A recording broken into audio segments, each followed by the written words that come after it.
ଥରେ ଗୋଟିଏ କାରାଗାରରେ ବନ୍ଦୀ ଥିବା 2 ଜଣଙ୍କୁ ଏକାଦିନ ଫାଶୀ ମିଳିବାର ହେଲା।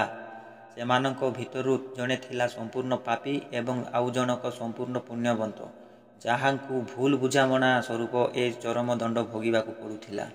ସେମାନଙ୍କ ଫାଶୀ ପାଇବାର ସମୟ ଆସିବା ପୂର୍ବରୁ ବିଧି ମୁତାବକ ଜଣେ ଯୁବ ବ୍ରାହ୍ମଣକୁ ଡକାଗଲା ଏବଂ ଉଭୟଙ୍କ ଠାରୁ ପଶ୍ଚାତପର ଶେଷ କଥା ଶୁଣି ସେମାନଙ୍କ ଲାଗି ପ୍ରାର୍ଥନା କରିବାକୁ କୁହାଗଲା। କଥାଟିଏ ହେଲା, ବ୍ରାହ୍ମଣ ପ୍ରଥମେ ପାପୀ ରହୁଥିବା କୋଠରୀକୁ ଗଲେ। ପାପୀ ସମ୍ପୂର୍ଣ୍ଣ ବିଷାଦଗ୍ରସ୍ତ ଥିଲା। ସେ କହିଲା, ଜୀବନଯାକ କେବଳ ଆନନ୍ଦ ମମତ ହେବା ମାର୍ଗରେ ଧାଇଁ ପାପ ତକ ଅର୍ଜିଲି। ଏବେ ମୋ ଶେଷ ସମୟରେ ମୁଁ ଭାବୁଛି ଟିକିଏ ପୁଣ୍ୟ କରିଥାନ୍ତି।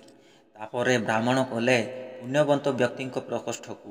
ସେ ବି ବିଷାଦଗ୍ରସ୍ତ ଦିଶୁଥିଲେ। ସେ ପଶ୍ଚାତ୍ତାପ ସ୍ୱରୂପ କହିଲେ, ଜୀବନ ସାରା ନିଜକୁ କଠୋର ପରୀକ୍ଷା ଭିତରେ ରଖି ସବୁ ସୁଖ ଠାରୁ ଦୂରରେ ରହି ମୁଁ କ'ଣ ପାଇଲି? ମୋ ମନରେ ଅବଶୋଷ ରହିଗଲା। କେବେ ବି ସୁଖ ଭୋଗ କରିପାରିଲି ନାହିଁ। ଏ କଥାରେ ଯୁବ ବ୍ରାହ୍ମଣ ବିଚଳିତ ବୋଧ କଲେ। ସେ ଗୁରୁଙ୍କ ପାଖକୁ ଯାଇ ପଚାରିଲେ, ଆଜ୍ଞା, ଏଠି ତ ପାପୀ ଓ ପୁଣ୍ୟାତ୍ମା ସମସ୍ତେ ନିଜ ନିଜ ଆଚରଣ ଲାଗି ପଶ୍ଚାତ୍ତାପ କରୁଛନ୍ତି। ତେବେ କେଉଁ ବାଟଟି ତାହା ହେଲେ ପ୍ରକୃଷ୍ଟ ପନ୍ଥା? ଯାଯାବରଟି କହିଲା, ସବିସ୍ତାରେ ଗୁରୁ ଯୁବ ବ୍ରାହ୍ମଣଙ୍କଠାରୁ ସବୁକିଛି ଶୁଣିବା ପରେ କହିଲେ, ସେଥିଲାଗି ତ ମୁଁ ସଦାବେଳେ କହେ ଓ ଆଜି ବି କହୁଛି, ପ୍ରକୃଷ୍ଟ ପନ୍ଥା ହେଉଛି ମଧ୍ୟମ ପନ୍ଥା।